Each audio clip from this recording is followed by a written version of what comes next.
Le logement est l'une des principales préoccupations des Français. C'est aussi un secteur qui emploie des dizaines de milliers de personnes. Les professionnels, comme leurs clients, attendent des réponses. Et nous allons en débattre avec 3 parlementaires très impliqués dans la politique du logement. Je vous demande d'accueillir Marie-Noëlle Lienemann, Daniel Goldberg, Jean-Christophe Fromentin. Et pour co-animer ce débat, Olivier Marin, rédacteur en chef du Club Imo, Explorimo, Le Figaro. Les voici.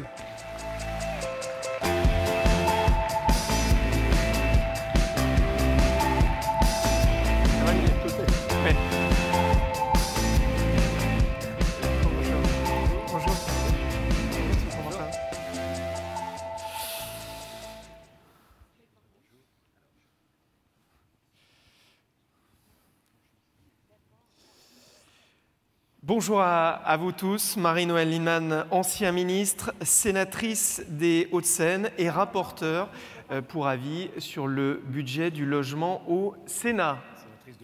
Sénatrice de Paris. Avec nous, Daniel Goldberg, député de la Seine-Saint-Denis, rapporteur pour avis sur le budget logement à l'Assemblée nationale. Et Jean-Christophe Fromentin, député des Hauts-de-Seine, maire de Neuilly-sur-Seine. Et voilà, et pour démarrer cette table ronde politique, on va rentrer vraiment dans le vif du sujet. C'est d'actualité puisque les députés ont voté vendredi à l'Assemblée nationale, dans le cadre du budget rectificatif 2012, une surtaxe sur les plus-values des biens immobiliers imposables, surtaxe qui s'appliquerait dès le 1er janvier 2013.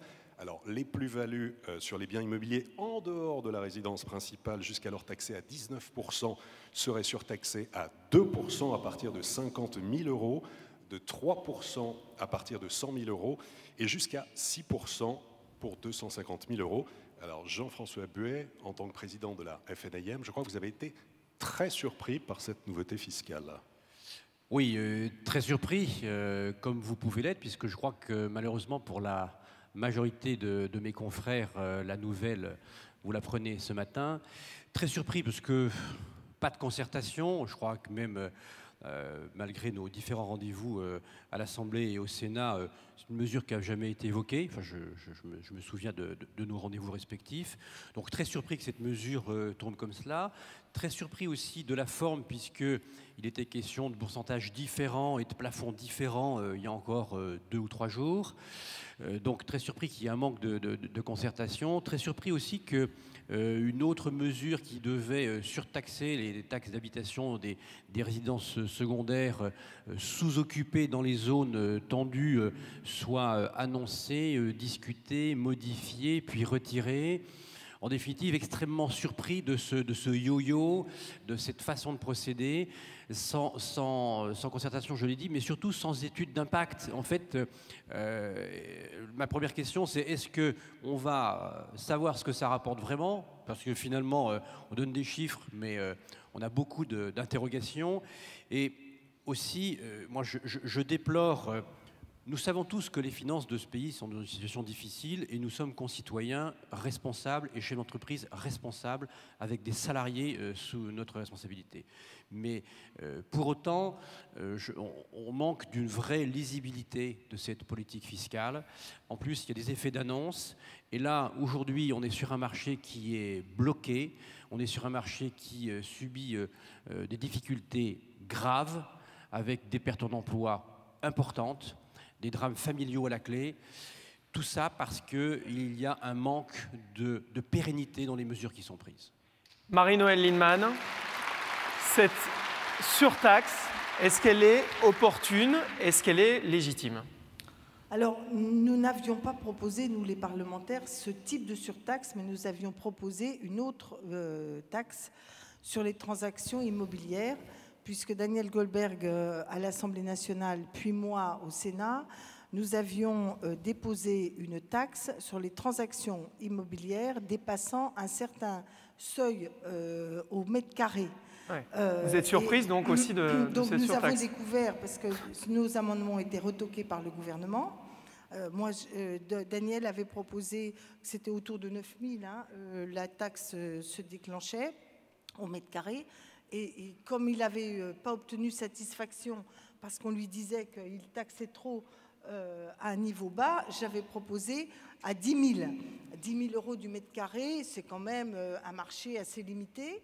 Car l'état d'esprit qui était le nôtre depuis le début, puisque ce débat avait eu lieu pendant les présidentielles, c'était de dire qu'il y a des endroits en France où les prix de l'immobilier a tellement explosé que c'est souvent le fruit d'une très faible mixité sociale et qu'il ne nous paraissait pas anormal que la puissance publique puisse prélever sur ces hautes transactions pour financer la constitution d'un parc à loyer abordable.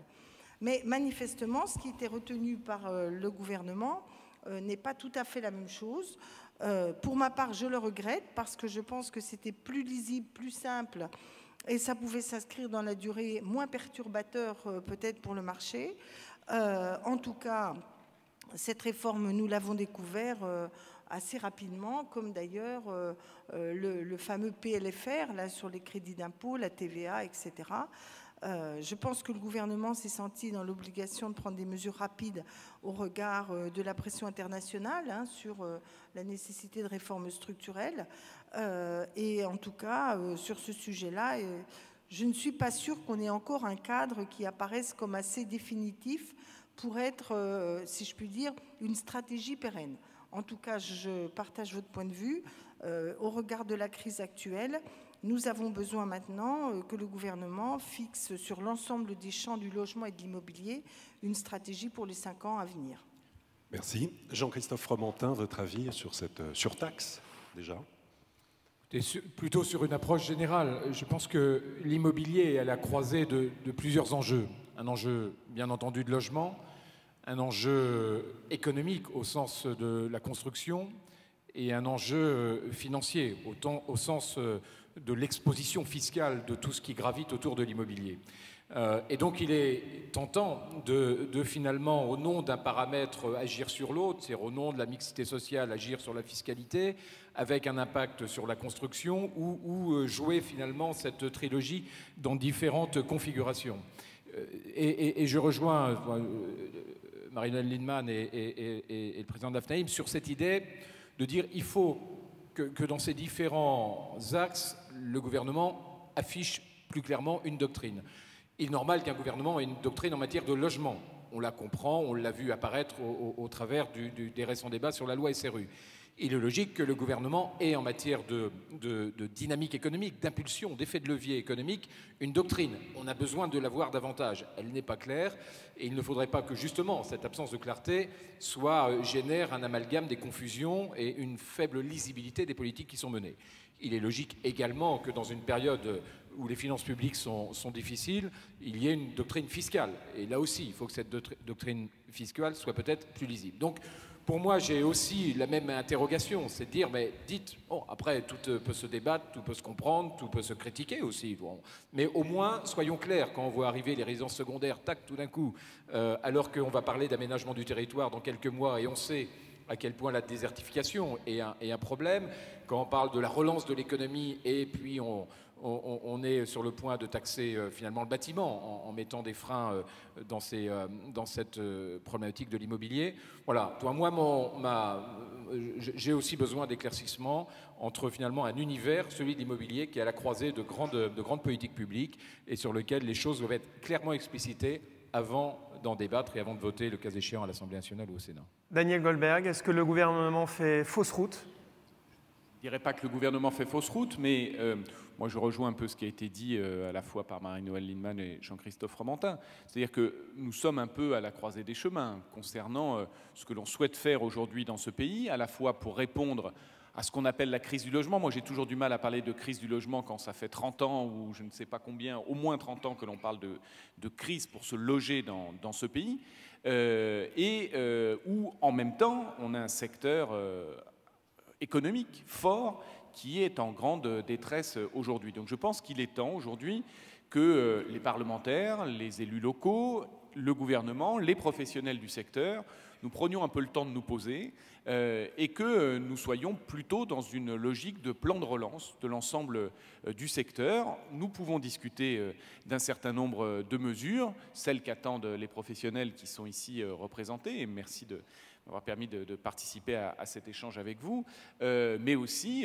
ceux qui sont dans un besoin de logement. Aujourd'hui, des personnes qui travaillent, je parle d'un couple qui travaille en début de carrière, a de grandes difficultés pour se loger dans nos grandes métropoles, bien sûr, en Ile-de-France, bien sûr, mais pas seulement. Donc, et je pense que cette réflexion que j'appelle de mes voeux aujourd'hui, et quand je dis prendre le temps de se poser, vous comprenez la critique que je peux poser ça veut dire qu'il y a quand même 2 bémols.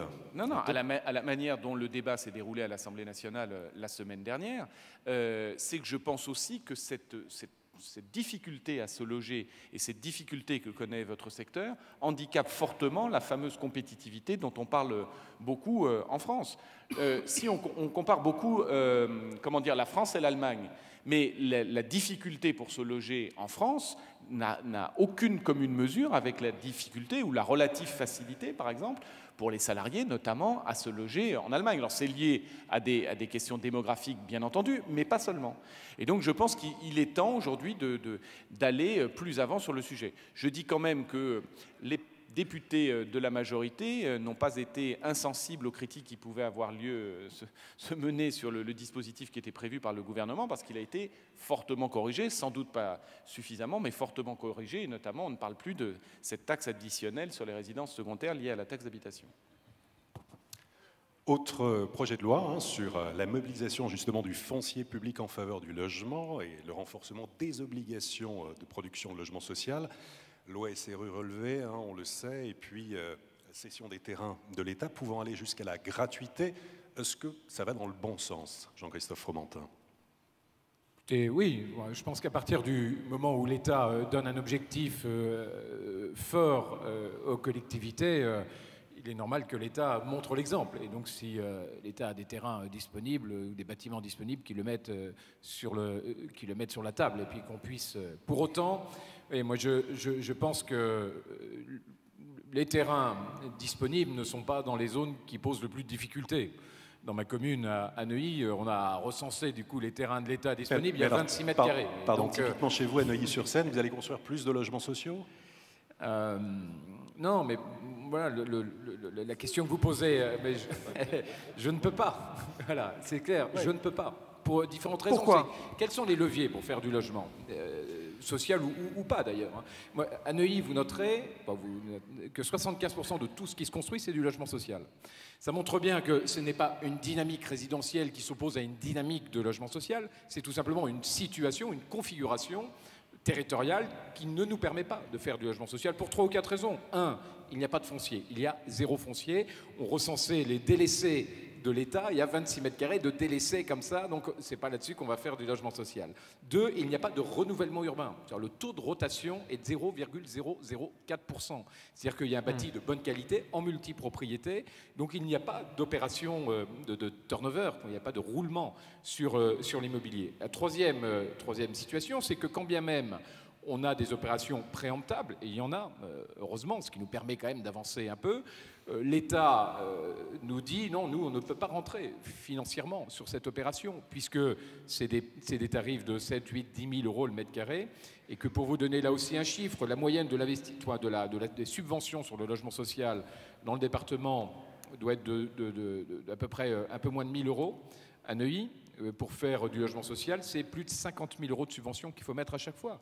Donc le préfet, il me dit, écoutez, monsieur le maire, moi je raisonne à enveloppe fermée pour le département, je préfère mettre cet argent, les moyens de l'État pour produire du logement social en quantité, plutôt que pour payer du foncier au prix où il est à Neuilly. Donc ce que moi j'ai voulu souligner, en tous les cas au moment de la loi SRU, c'est que l'État, le ministre, met en place des indicateurs de bonne foi ou de mauvaise foi. Et moi, ce qui me dérange, c'est d'être sans arrêt montré du doigt en disant « mais il faut en faire à Neuilly, il faut faire à Neuilly ». Même le Premier ministre le disait dans l'hémicycle, Neuilly n'échappera pas. Très bien, mais j'ai invité le Premier ministre à aller voir le préfet qui, depuis 3 ans, à chaque rapport triennal, dit objectivement, Neuilly ne peut pas faire du logement social. C'est impossible compte tenu de la configuration de la ville. Donc gardons-nous dans ce domaine, vous voyez, des raccourcis simplistes, et je crois qu'il y a un vrai sujet du logement et des territoires, et c'est sur ce sujet qu'il faut travailler et avancer. Ouais, si on vous suit, c'est pas que vous ne voulez pas, c'est que vous ne pouvez pas. Donc, je voudrais avoir la réaction de Marie-Noëlle Lienemann et de Daniel Goldberg. Pas seulement sur Neuilly, hein, parce qu'il faut qu'on élargisse le débat. La mise à disposition des terrains publics est quand même quelque chose d'urgentissime. Ça fait des années et des années que ce sujet est posé. Je l'ai vécu comme ministre en essayant de faire bouger les administrations, et il y avait des forces d'inertie considérables. Donc la loi doit aider. Reste que maintenant, c'est la mise en œuvre de la loi qui va quand même être déterminante. La deuxième chose, c'est que pour différer les choses, il y avait toujours des désaccords sur le prix des terrains. C'était l'occasion de faire traîner. Donc le fait de dire que pour des opérations de logement social, c'est gratuit, va quand même accélérer la donne, même si la plupart des opérations seront mixtes, parce que la plupart de ces terrains sont suffisamment importants pour qu'on ne fasse pas du mono-logement social. Mais en tout cas, je pense que sur cette mise à disposition du foncier, ça en fait quand même pas mal en Île-de-France et même dans la ville de Paris. Donc, c'est quand même un atout. Ça ne suffira pas à atteindre pour atteindre la construction de 150 000 logements. Mais c'est sociaux, pardon, oui, 500 000 logements en tout. Est-ce que ça, c'est réalisable, d'ailleurs? Alors, attendez, c'est le deuxième sujet. Le deuxième sujet, c'est la loi SRU, qui doit aussi contribuer à accélérer la pression sur les élus locaux et les collectivités pour élever leur niveau de construction. On avait beaucoup de communes qui étaient juste à 20 et qui disaient « ça y est, j'ai mon quota ». Or, c'est justement ces communes, souvent, qui auraient pu faire le petit chouïa de plus, qui, bien réparti sur le territoire national, permet d'avoir une montée en puissance. Alors, on ne va pas polémiquer sur Neuilly, je partage une chose, c'est qu'il faut qu'il y ait un carnet de route qui soit négocié de manière exigeante, mais réalisable avec les communes. Et j'ai le sentiment que le préfet pourrait être un peu plus exigeant sur notamment les modalités financières qui permettraient de réaliser les logements sociaux sur la ville de Neuilly. Mais je ne veux pas les mettre en pointé du doigt, car il y a des communes qui ont moins de contraintes que Neuilly et qui n'en font pas du tout. Donc, celles-ci doivent être plus vite encore mobilisées. Alors, est-ce que les 150 000 logements sociaux sont réalisables? Déjà, les 500 000 logements par an. Déjà, voilà, je vais d'abord dire les 150 000 parce que je pense qu'ils sont plus faciles à réaliser que les 500 000. Les 150 000 logements sociaux, de mon point de vue, il manque encore de l'argent pour vraiment avoir un bouclage assez performant des opérations de logement social. Je ne vais pas vous passer les détails, mais globalement, depuis 10 ans, la part des prêts de la Caisse des dépôts ne cesse de baisser. On était à 85% de prêts, on est à 70%. Donc il faut 30% de subventions là où il y en avait besoin de 25%. Premier débat, comment augmenter la quote-part de la Caisse des dépôts et le niveau des prêts de la Caisse des dépôts.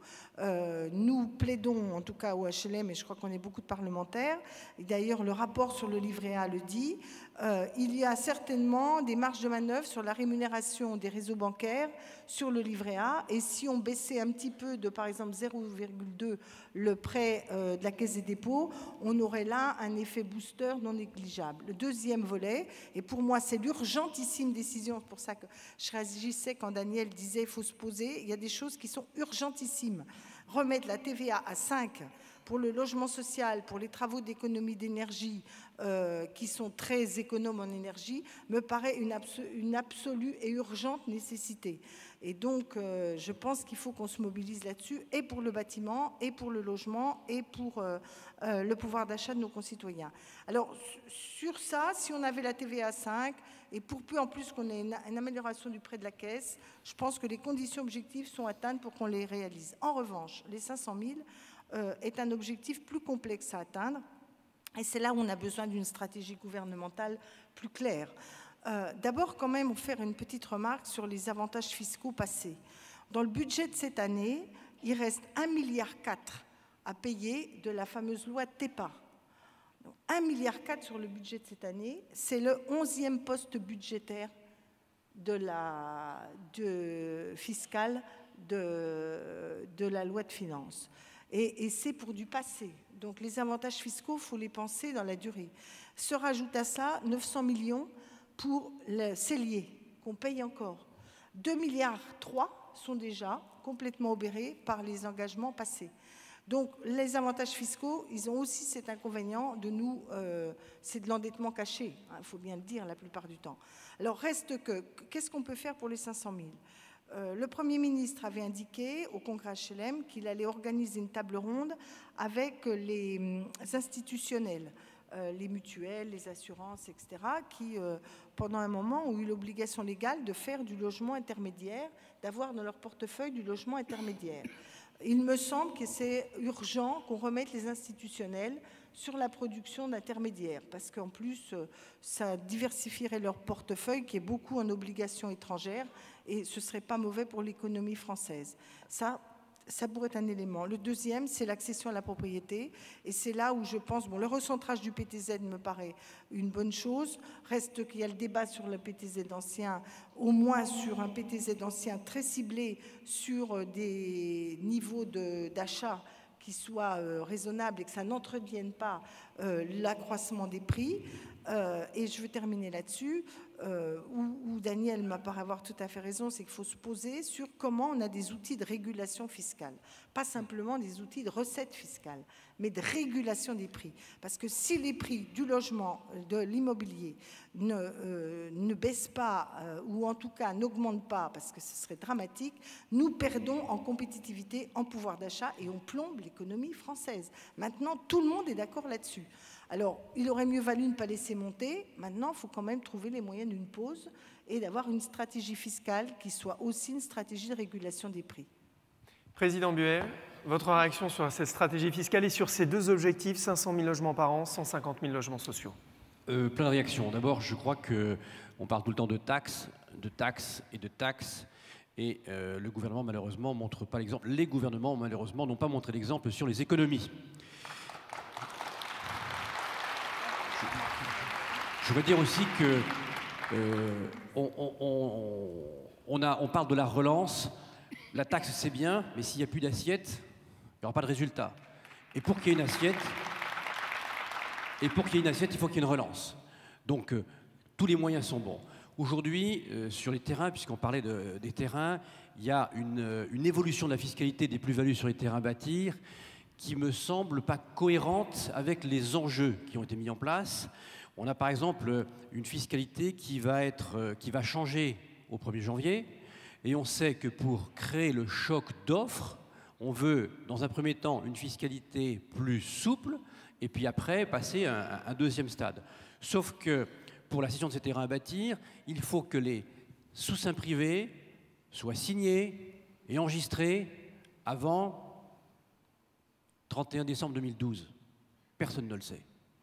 Comment voulez-vous qu'aujourd'hui, le 11 décembre, on trouve des vendeurs de terrain, des acquéreurs, qu'on fasse des compromis, qu'on leur dise « c'est le moment, dépêchez-vous, profitez-en et enregistrez votre compromis avant le 31 décembre », ça n'est pas faisable, ça profitera à personne. Donc à ce moment-là, autant ne pas le faire, On avait évoqué la possibilité de prolonger le délai, donner au moins à l'économie le temps minimum pour relancer les choses. Bien sûr qu'il faut un choc d'offres de terrain, mais si cette mesure-là, si nos concitoyens apprennent le 2 janvier qu'ils auraient dû vendre un terrain 8 jours avant, on n'y arrivera pas. Il y a une vraie incohérence. Je voudrais dire aussi, je voudrais en profiter, d'abord je voudrais vous remercier pour vos propos sur le prêt à taux zéro dans l'ancien. Je crois qu'effectivement, on a besoin d'un mini prêt à taux zéro dans l'ancien, reconditionné, même avec une éco-conditionnalité, mais je crois que les ménages les plus modestes en ont vraiment besoin. Je parle des 2 premières tranches de l'impôt. Et puis, comment faire revenir les institutionnels ? Est-ce que la fiscalité qu'on a en ce moment va convaincre les institutionnels ? C'était la semaine dernière, une table ronde avec la FFSA. Écoutez, ils sont très sceptiques. Hein, on les a pas... Alors, je vous laisse le faire, Mme Lienemann, j'entends. Mais je veux dire qu'ils ont quand même quitté ce monde de l'investissement dans le logement depuis longtemps. Et puis, je voudrais faire un focus aussi sur la CFE et puis le crédit d'impôt. La CFE, vous avez ici en face de vous des PME et des TPE. Je veux dire que la CFE, c'est un impôt injuste. Alors... Je me tourne ni d'un côté ni de l'autre. C'est un impôt injuste. Et puis ce crédit d'impôt qu'on est en train de mettre en place, mais c'est une usine à gaz. Et c'était très bien dit. Ça va profiter aux grandes entreprises qui ont les ressources en interne pour gérer ça et pour monter les dossiers. Nous ici, les PME, qui sommes la ressource même et la richesse de ce pays, on va encore passer à côté. Daniel Goldberg, vous souhaitez réagir? Oui, je vais prendre le débat un petit peu en arrière sur la question du logement social. Moi, je souhaite qu'on ait un débat le plus dépassionné possible sur le logement social, à condition de reconnaître que 2/3 des familles de ce pays ont un niveau de revenu qui peut permettre d'y accéder, première chose. Et deuxième chose, que le logement social, ce ne sont plus les grandes tours ou les grands immeubles que l'on connaît, notamment dans un certain nombre de quartiers de mon département, et qui ont rempli leur fonction au moment où ils ont été construits, il faut quand même le rappeler, et qui aujourd'hui sont en difficulté. Donc, si on peut avoir un débat dépassionné sur le logement social, où il y a du logement locatif social et de l'accession à la propriété, notamment faite par les coopératives HLM. Mais si on peut avoir un débat dépassionné sur le fait de se dire, on en discutait avant le début de cette table ronde, moi j'ai été opposé au slogan du tous propriétaire. Parce que je pense que le tous propriétaire, si on ne sécurise pas l'accession à la propriété, c'est mettre un certain nombre de familles dans l'angoisse et dans des difficultés majeures. Par contre, si on pouvait tous se mettre autour d'une table, relativement rapidement, sur l'objectif du tous logé dans ce pays, c'est-à-dire que avec des niveaux de revenus moyens, on offre des perspectives de logement, soit dans le logement social, soit dans le logement locatif autre, soit dans l'accession à la propriété, dans une vision à peu près claire et dans une stabilité, je vous rejoins sur ce sujet-là, je pense qu'on aura tous fait œuvre utile. Ça, c'était le premier sujet. Et donc, si on se dit ça, l'objectif que dans chacune des communes, pas demain matin, mais en 2025, en tenant compte de ceux qui font des efforts, et je le dis ici, en tant que maire de Neuilly, Jean-Christophe Fromentin, depuis qu'il est maire, donne le sentiment de faire des efforts, sans doute pas suffisants à mes yeux, mais donne le sentiment de faire des efforts, notamment par rapport à des gestions passées de sa commune. Et d'ailleurs, la bonne foi qu'il réclamait, c'est le fait d'être mis ou non en constat de carence, ce qui existe depuis la loi SRU à l'origine. Mais si on se met tous d'accord, si on arrive à développer à la fois en termes de règles, et j'espère que la loi qui viendra au printemps le permettra, de normes notamment, à la fois en termes d'objectifs, à la fois en termes de stabilité économique, le fait d'aller dans ce sens-là, je pense qu'on aura fait œuvre utile. Et dans ce sens-là, 25% de logements locatifs sociaux dans une commune ne paraît pas inatteignable et étant une difficulté. Sur la CFE, je voudrais quand même répondre. Moi, je n'ai pas voté la réforme de la taxe professionnelle. Non, mais je le dis très tranquillement parce qu'on reprochait là à l'instant, et à juste titre, les évolutions en termes de taxes qui ont été proposées la semaine dernière. Mais enfin, là, on a assisté il y a 3 ans, si je me souviens bien, au moment où ça a été voté, alors que des parlementaires de gauche et de droite essayaient d'avancer sur une réforme la plus acceptable possible pour les uns comme pour les autres, sur une réforme de la taxe professionnelle, à une réforme qui a été votée de manière brouillonne et dont aujourd'hui, effectivement, notamment les artisans dans votre profession en subissent les effets plein pot, avec cette CFE qui a été mal calibrée dès le départ. Donc là-dessus, moi j'ai proposé, et on va aller dans ce sens, qu'il n'y ait plus de distorsion de concurrence entre les auto-entrepreneurs et les artisans définis comme artisans, parce qu'en plus on assiste à cet effet-là, première chose. Et ce statut d'auto-entrepreneur que l'on nous vantait comme étant la panacée, on voit aujourd'hui tous les méfaits qu'il a posés vis-à-vis d'un certain nombre de professions. Donc ça, c'est une première chose. Oui, un système fiscal pérenne sur lequel vous avez de la visibilité, ça demande, et c'est pour ça que je pense qu'on a le temps, pas des années, mais peut-être quelques mois au début de l'année 2013, à se remettre les uns les autres autour de la table et essayer de voir l'avenir. Je le dis, nous avons une responsabilité, vous en tant que professionnels, nous en tant qu'élus, à donner une perspective à la fois dans notre pays en termes de dynamisme économique et à la fois en perspective de logement pour le plus grand nombre. Président Muet. Sur la réponse du logement social, alors moi je vais vous dire, nous on a fait des propositions. Pour l'instant on n'a pas été entendu. Peut-être qu'on n'a pas parlé assez fort, mais on va le faire. On a proposé un bail puissance 3 qui devient un bail solidaire.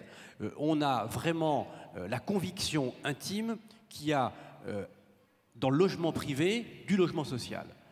Il faut reconnaître au logement privé son rôle social. Il faut lui reconnaître sous une forme, sous une autre. C'est quand même fou. Tous mes consoeurs et mes confrères qui sont ici pourront vous donner des exemples de gens qu'on a logés chez des bailleurs avec des conditions, avec des subventions ANA, avec des montages parfois compliqués, des montages qui font que la rentabilité n'est pas au rendez-vous, mais on le fait quand même. On va aller plus loin sur le raisonnement. On a des propositions très concrètes à vous faire. On voudrait que la FNIM soit entendue. Maintenant, je voudrais vous dire, il y a 2 chiffres, moi, qui me dérangent. C'est quand on dit que 2/3 de la population française est éligible au parc du logement social, et que la loi SRU, c'était 20 et ça devient 25%. Alors, est-ce qu'il faut que ça soit 66% ou est-ce qu'il faut qu'on revoie les plafonds pour les logements sociaux? Écoutez, puisque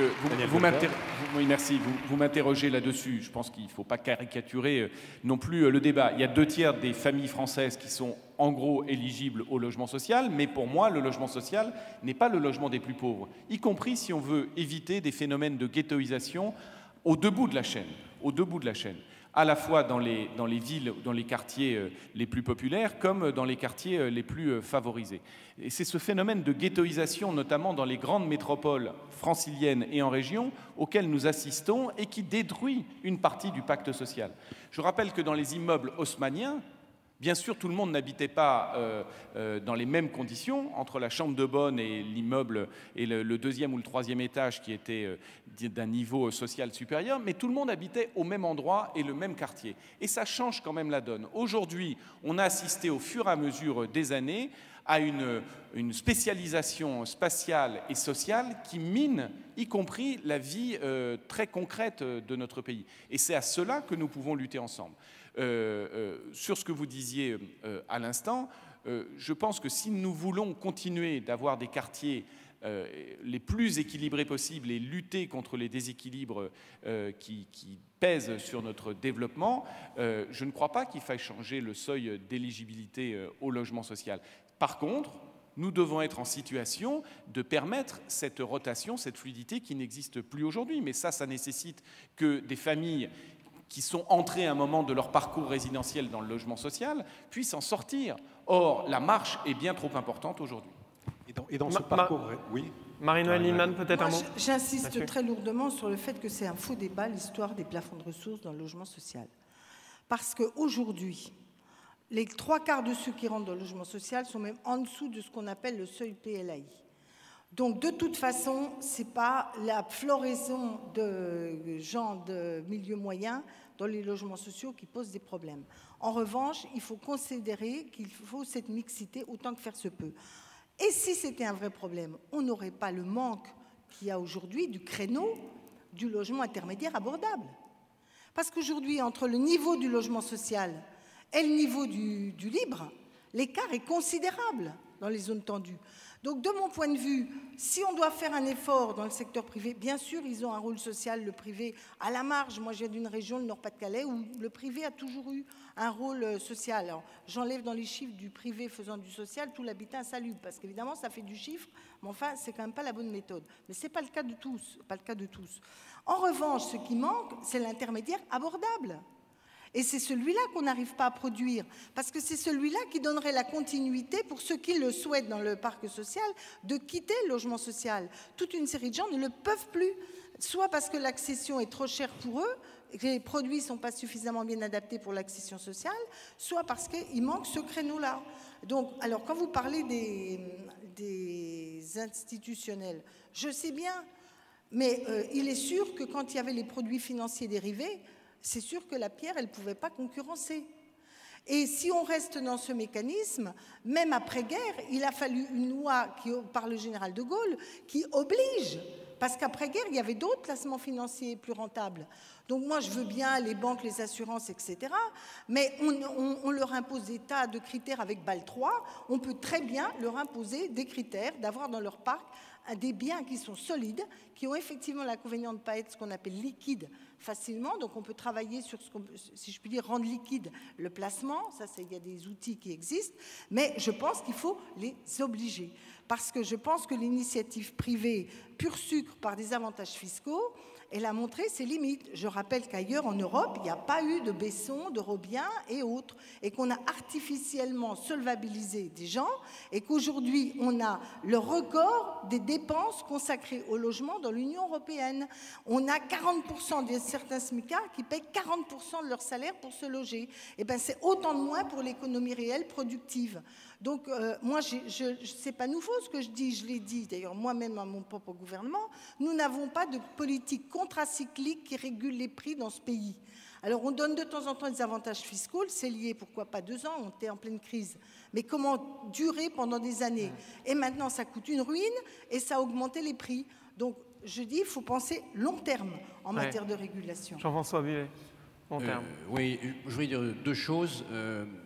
Monsieur Goldberg, tout à l'heure, vous m'avez parlé des immeubles haussmanniens. Mais c'est exactement ce qu'on propose. Parce que nous, si vous voulez, le bail solidaire dans le tissu ancien, c'est ça la vraie mixité. Il n'est pas question de reconstruire des tours. Alors là, on est parfaitement d'accord. Nous, ici, on le sait. Et on gère suffisamment d'immeubles en copropriété qui sont dans des difficultés importantes pour le savoir. Donc, la vraie mixité, elle est dans l'ancien. Il faut la trouver dans l'ancien. Et l'urgence, puisqu'on a parlé d'urgence, on peut la trouver. La réponse, elle n'est que dans l'ancien. Bien sûr qu'il faut construire du neuf. On ne va pas opposer le neuf et l'ancien. Moi, je suis contre cette opposition. Mais aujourd'hui, la réponse, elle est dans l'existant. Mais il n'est pas plein partout. Il n'est pas plein partout. Il y a plein d'endroits. Et je voudrais justement, alors ça me fait l'occasion de vous dire qu'il faut aussi, on l'a déjà dit ici, mais il faut aussi quand même regarder ce qui se passe en province. Dans combien de villes moyennes de France...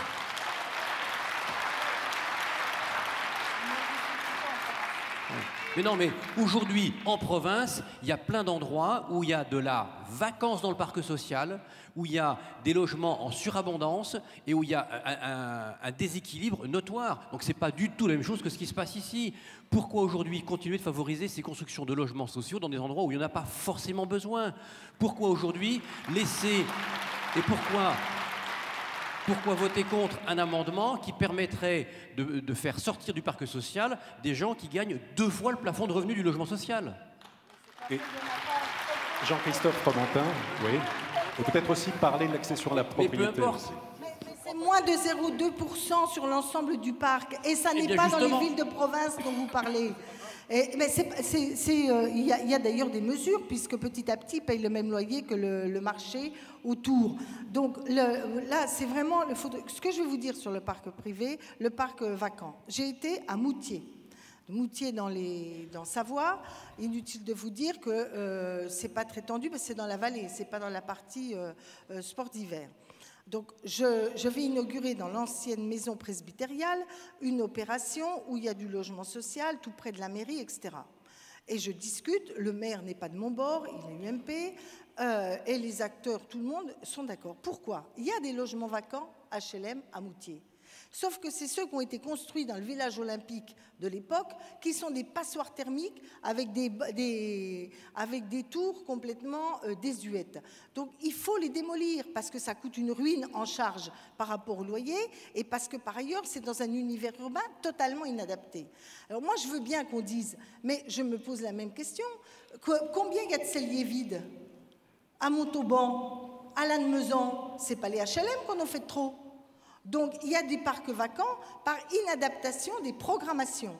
Là, vous avez raison, on a besoin en matière de logement dans ce pays, et de ce point de vue, la proposition de loi de Cécile Duflot, qui va essayer de faire ce qu'on appelle un miroir des loyers, et qui va aussi faire un observatoire des logements vacants, etc., sur chaque territoire, doit être un élément qui va permettre de réfléchir à la complémentarité entre les HLM, le secteur privé, les investissements divers et variés.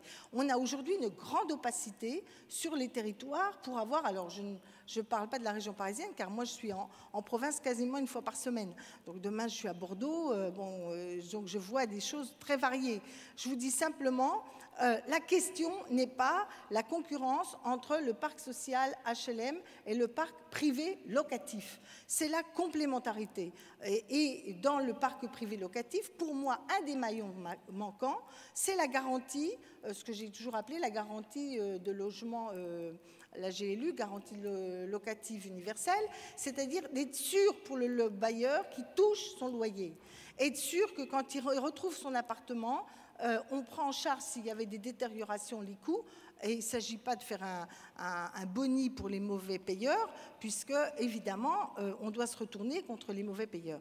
Mais la garantie pour le propriétaire de toucher son loyer doit être la contrepartie d'une certaine politique de régulation des prix. J'observe que le privé s'intéresse beaucoup au social quand la crise est là, c'est-à-dire quand l'écart des prix s'est accru entre le secteur privé et les capacités de nos concitoyens. Mais je suis tout à fait d'accord que le social n'est pas le monopole des HLM. En revanche, je voudrais qu'il y ait des propositions sur comment le privé social va accueillir ce qu'on appelle les DALO. Parce que pour l'heure, les DALO sont essentiellement logés à 98% par les HLM. Et donc, s'il y a du social privé aidé, de mon point de vue, il doit y avoir aussi la possibilité pour ce social de répondre aux cas les plus difficiles, en particulier le DALO. Mais est-ce que les politiques peuvent faire baisser les prix de l'immobilier, quand vous parlez notamment d'observatoires de statistiques, ou est-ce que le marché, finalement, il doit se réguler lui-même? On a quand même un contexte qui est très complexe, c'est pas un, mais des marchés de l'immobilier. À Paris, ça augmente toujours, 8 440 € par mètre carré pour acheter un logement ancien. Il y a d'autres secteurs où ça baisse. On a des taux qui sont extrêmement bas en ce moment. Et pour l'instant, les transactions s'effondrent. Les gens n'y vont pas. Manque de confiance, pas de perspective. Comment changer ça? Est-ce que les politiques peuvent vraiment intervenir là-dessus? Mais je crois qu'il y a deux réponses déjà.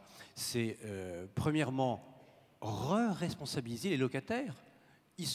D'accord, les aider, mais il faut les responsabiliser aussi.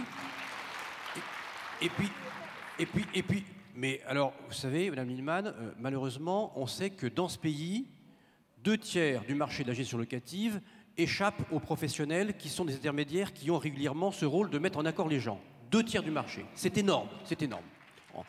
Et je pense que si on avait le moyen justement d'intervenir un peu plus, on le ferait aussi bien autant du locataire que de la part du propriétaire.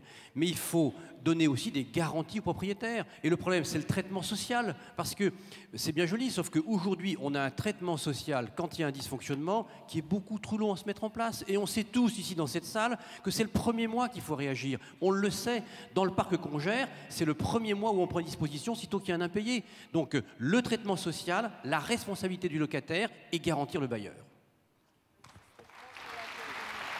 Jean-Christophe Fromentin.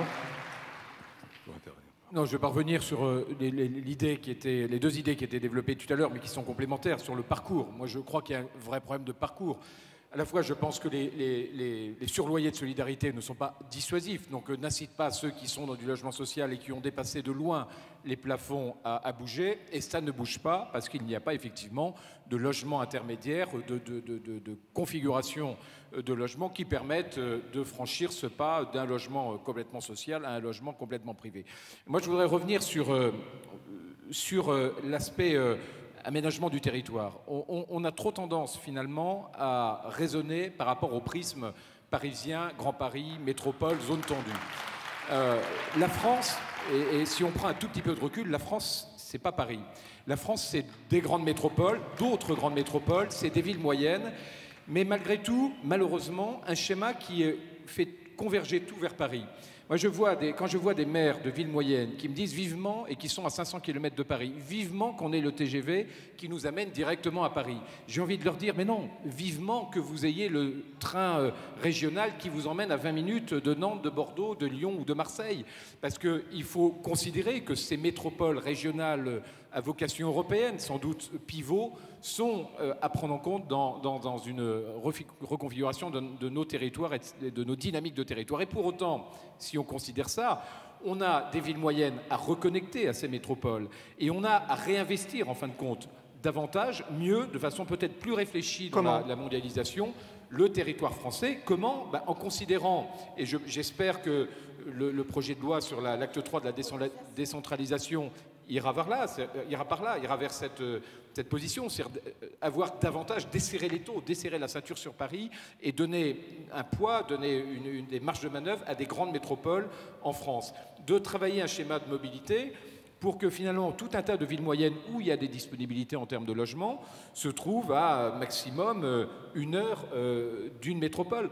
Rappelez-vous, à la fin du XVIIIe, début du XIXe, grand principe dicté par Napoléon, il faut, pour un principe démocratique et aussi pour un principe lié à l'économie à l'époque, que chaque Français soit à moins d'une journée de cheval d'un chef-lieu de département. Chaque Français soit à moins d'une journée de cheval d'un chef-lieu de département. C'était la dynamique territoriale de l'époque. On est toujours dans cette configuration territoriale. 100 départements, des chefs-lieux de département, des régions, des intercommunalités, etc.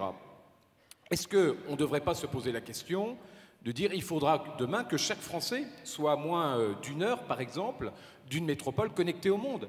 Et à ce moment-là, vous verrez, la situation du logement évoluera rapidement, parce qu'on n'aura plus besoin d'être serrés les uns contre les autres, avec des prix et une spéculation immobilière qui va avec, dans une grande métropole parisienne, qui ne suivra pas en termes de développement économique, qui ne suivra pas, parce qu'aujourd'hui, on le voit bien, la métropole génère aussi de la précarité.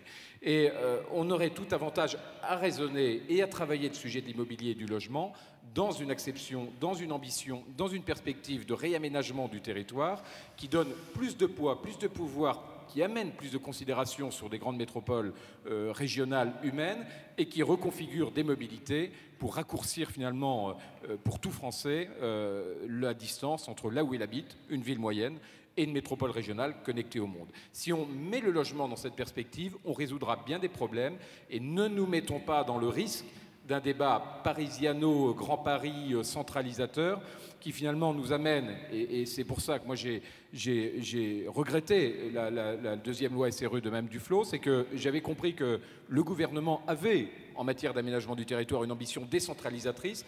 Pour autant, en mettant tout le monde sous la toise de 25%, y compris en zone dense, je crains qu'on ait une réforme contre-productive. Daniel Goldberg.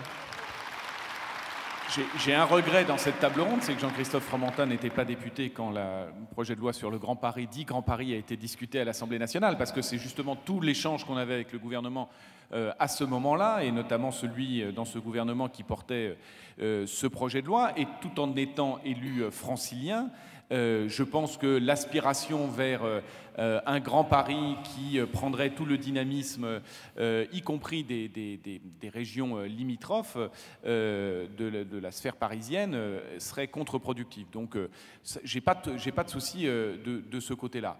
Par contre, s'il y a plusieurs crises du logement dans ce pays, ou plusieurs difficultés pour se loger, avec des niveaux différents, il y a des difficultés pour se loger sur l'ensemble du territoire. Et donc, on ne peut pas, de mon point de vue, balayer d'un revers de main l'objectif de permettre, quelle que soit justement la région dont on est issu, le fait de se dire que dans toutes les régions, avec plus ou moins d'intensité, il y a des difficultés pour se loger, et pour se loger correctement aujourd'hui.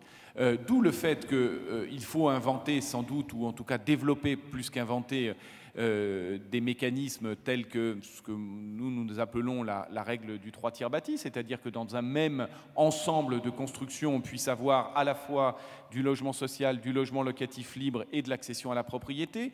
Penser globalement à l'échelle d'un territoire plus grand que celui des seules communes, le développement de chacun des quartiers. Moi, je vous le dis, ça fait depuis longtemps maintenant, et j'espère qu'on va avancer là-dessus, que l'on réfléchisse les plans locaux d'urbanisme à l'échelle intercommunale aujourd'hui, le PLU communal devant être l'exception, ce qui est le contraire de la logique actuelle. Et de ce point de vue-là, je le dis tranquillement, le non-cumul des mandats pourra sans doute nous y aider, parce qu'un député maire, quand il vote sur des questions municipales à l'Assemblée nationale, est plus maire que député, et donc il faut que l'on puisse avancer là-dessus. Et ce que vous disiez les uns ou les autres me fait aussi dire que, sans doute en matière d'urbanisme, il faut qu'il y ait des lieux de décision, de l'urbanisme et d'aménagement du territoire, des lieux de décision mieux connus des citoyens, des acteurs économiques. Qu'est-ce que vous voulez quand on va proposer dans des zones qui sont aujourd'hui plus péri que urbaines, les grandes zones périurbaines, que ce soit en Île-de-France ou ailleurs en région, un ensemble de pavillons, un maire qui voit de ce point de vue-là la possibilité de garder peut-être son bureau de poste ou son école, mais qu'il n'a pas été réfléchi, justement, les équipements en termes de crèches, les équipements sportifs, les équipements culturels, et encore plus les réseaux de transport qui permettent à ces mêmes personnes de pouvoir aller travailler le matin, on se retrouve dans des situations qui sont ubuesques aux quatre coins de notre pays. Donc moi, j'appelle à la responsabilité, vous disiez responsabilité des locataires, sans doute, mais pas seulement, à la responsabilité des uns et des autres pour qu'on ait des schémas d'aménagement qui puissent être pensés plus largement que la seule ville aujourd'hui. Nos 36 000 communes, c'est quelque chose d'handicapant aujourd'hui, de mon point de vue. La ville, ce n'est plus la commune, et ce n'est plus maintenant depuis longtemps la commune, et quel que soit le type de secteur, urbains, les plus urbanisés, périurbains, comme les secteurs ruraux, les conseillers généraux de nos secteurs ruraux montrent bien que la ville, ce n'est pas la commune, aussi dans ces secteurs-là, que l'on pense à une échelle adaptée au territoire, le développement urbain, avec des programmes immobiliers en conséquence. Marie-Noëlle Lienemann, un mot sur la polémique qui a été relancée par Cécile Duflot sur les logements vacants. Est-ce qu'il faut réquisitionner ? D'abord, je voudrais dire, parce qu'il va y avoir une loi sur la décentralisation. Et les sujets qu'on pose là, il serait opportun que chacun apporte sa pierre à la réflexion actuelle. Parce que le logement est un sujet qui n'est pas encore vraiment arbitré sur quel est le bon niveau où doit se gérer les politiques du logement, dont tout le monde sent bien qu'évidemment, elles ne peuvent pas être pilotées que depuis Paris. Je le dis d'autant plus qu'il y a des exemples, comme par exemple la communauté urbaine de Lyon, qui est extrêmement dynamique dans sa politique du logement, et pour autant, toute métropole qu'elle constitue, c'est quand même une des belles métropoles françaises, il y a d'immenses problèmes qui subsistent en matière de logement. Car le marché peut être saturé, si je puis dire, ne plus être tendu, ce n'est pas le cas de Lyon, et avoir des tas de gens non solvables qui sont en demande de logement. C'est le cas dans d'immenses régions comme Franche-Comté, comme Champagne-Ardenne, Auvergne, une partie du Pas-de-Calais, où le marché n'est plus tendu, mais où la demande de gens très très peu solvables est considérable et où l'offre n'est pas toujours au rendez-vous. Alors, maintenant, sur la question de la réquisition. Moi, j'ai toujours dit qu'il y avait un grand problème dans ce pays qui était de mobiliser notre parc vacant. Et pour mobiliser le parc vacant, il faut d'abord le connaître. Et nous n'avons aujourd'hui aucun outil opérationnel pour savoir quelle est la réalité du parc vacant. Il faut faire un audit ? Donc, non, il faut des services permanents qui, sur les territoires, en lien avec les intercos, font le travail d'évaluation, parce qu'on a des tas de problèmes avec la CNIL, on n'a pas le droit de croiser les fichiers, etc. Il faut aller vérifier les locaux vacants, il faut aller vérifier qu'ils sont transformables, parce qu'on connaît tous le coût de rez-de-chaussée, du premier étage au-dessus de la boutique, qui est considéré comme un logement vacant, mais qui n'est absolument pas transformable en logement opérationnel. Il faut faire d'abord un travail de conviction auprès des propriétaires, et notamment des plus modestes ou des plus âgés qui ne connaissent pas les baux à réhabilitation, toutes les procédures qui peuvent exister, les aides de l'ANA, etc.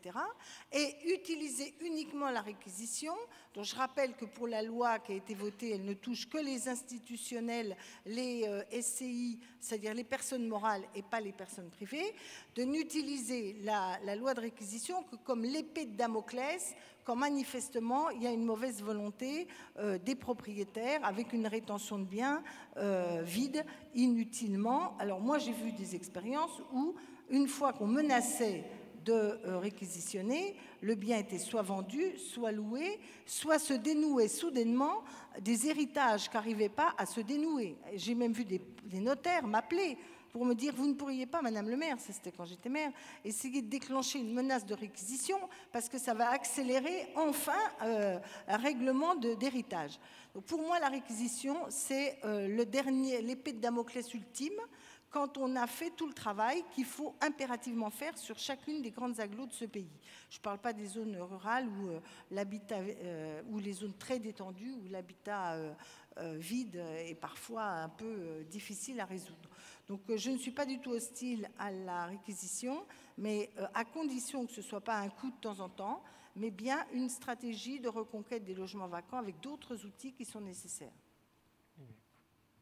Président Buet, peut-être pour revenir à l'aspect marché, l'année 2012 a été difficile, des pertes d'emplois dans le secteur, une année très difficile. Y a-t-il des raisons d'espérer pour 2013? Est-ce que le marché, selon vous, va repartir?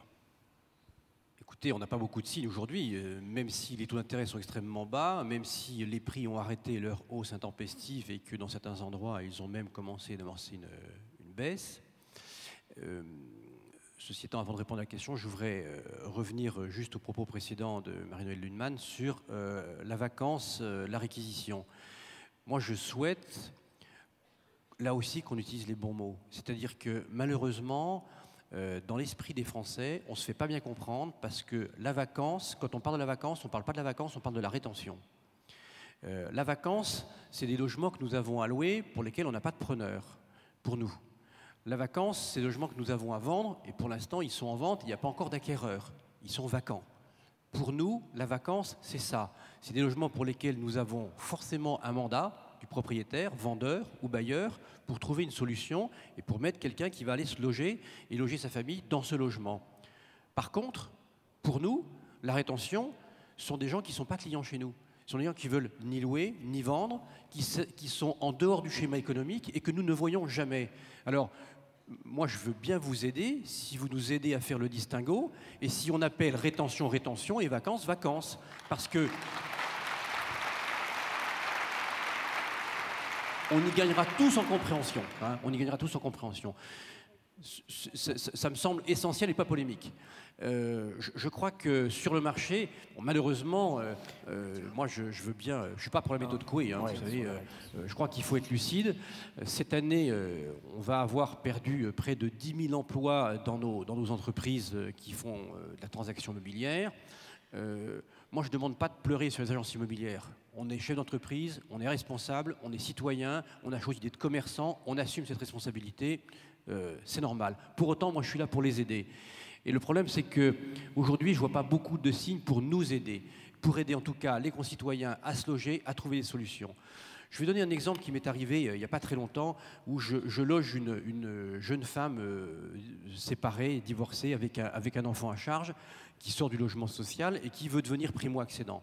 Et puis, le marché dans lequel je suis lui permet de devenir primo-accédant, très bien, et on lui trouve un petit logement, et on met en place toute la mécanique avec les demandes d'obtention de prêt, etc. Et puis, on s'aperçoit que ça va assez vite, elle est diligente, et en 1 mois et demi, elle peut passer chez le notaire. Et donc, elle va voir son bailleur social, elle dit, écoutez, je sais qu'il y a une demande importante de logements sociaux, moi, je le quitte, je vous demande à avoir un préavis qui soit réduit et ne pas respecter les 3 mois. Ça lui a été refusé. Voilà, je trouve ça, voilà, écoutez, vous savez où je suis, Madame Lienemann, vous savez où je suis. Voilà, donc ça, voilà, je crois que là, on peut s'aider. Et enfin, pour conclure sur ce marché, eh bien, je crois qu'il faut encore une fois, enfin, on va peut-être conclure avec presque l'introduction, c'est-à-dire qu'il faut des mesures claires, pérennes, lisibles. Vous voyez, ce projet de loi de finances que nous avons là, il y a des choses qui sont trop complexes et qui sont à échelon, à tiroir. Et en fait, personne n'y gagne. Personne n'y gagne parce qu'une fois de plus, on peut augmenter les taxes tant qu'on veut. Si la base n'y est pas, eh bien, on n'aura pas les ressources fiscales. Jean-Christophe Fromentin, une réaction sur la rétention de logement et un mot de conclusion.